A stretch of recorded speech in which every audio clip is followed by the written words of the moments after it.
This is a short video on how to work stripes in ribbing without having bicolored stitches.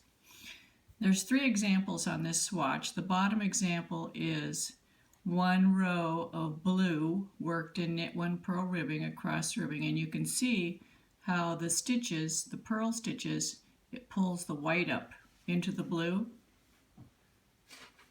and it throws it up into it, so it makes the stripe it's not a very solid stripe. This is an example of a 2-row stripe, and again you can see how the white from the purl bumps, the blues comes down here, but it pulls that white from the purl bump up into the stripe, so it makes the stripe look raggedy. This is an example of a 2-row stripe worked with the technique that I am going to show you that avoids the bicolored stitches, so your stripe appears more solid. Now this is really only good for the right side of the fabric.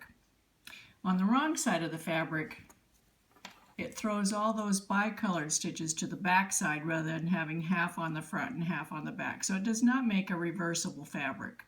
Whereas these down here are reversible, but they're not very good solid stripes. So the ideal situations for using this would be like on the brim of a hat, around a neckline of a sweater, cuff of a sweater, top of a sock, the cuff of a mitten, anywhere where you're going to have a right side of the fabric that's going to be showing. So this is how we do it. We're going to be working a blue row.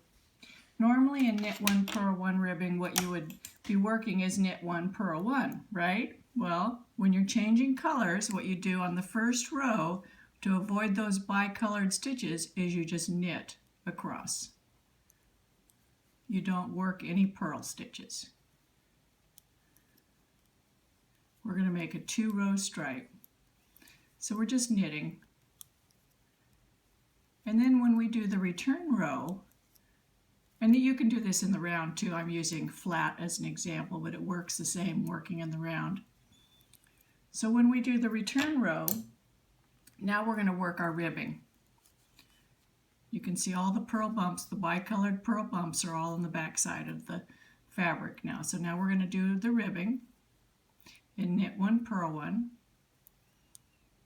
And ribbing has such a strong pull to make those gullies down in between the columns of knits that it will pull those knits down into the ribbing. You will not notice that it was just knit. It is not visible on the right side or the wrong side of the fabric. So now we'll turn it over. And you can see we don't have any bicolored purls. We'll work 1 row of the white so you can see how this, we change back to the white. We're going to do the same thing. We have to knit all the way across. No purls. So we're just going to knit. Even though this is ribbing, we're just knitting.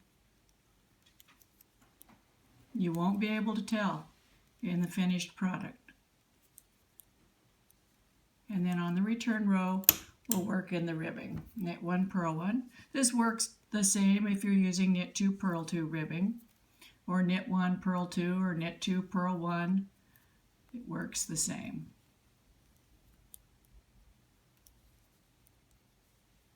So I'm doing the ribbing now.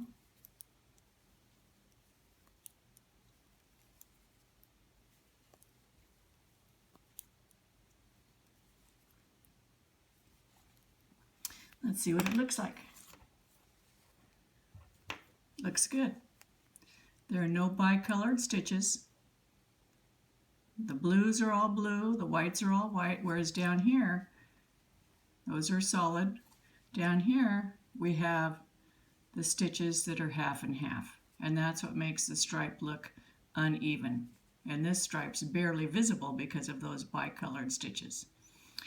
If you like my videos, be sure to hit the thumbs up button below the video for like, and then share it with your friends. Happy knitting!